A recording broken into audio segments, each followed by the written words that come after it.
Okay, to get started, I just added a video clip to my timeline and I like to add vignette to it. Let's begin by going over the effect panel and type Lumetri Color into the search box. Drag the Lumetri Color effect into your clip.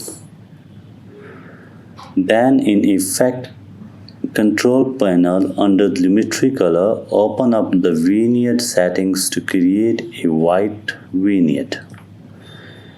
Increase the amount of positive number, but if you want a black vignette, decrease the amount to the negative number. Decreasing the midpoint will make your vignette larger. If you do that, you may want to increase the feather to make it less defined. But yeah, that's it for this one. As always, thanks for watching and see you the next time.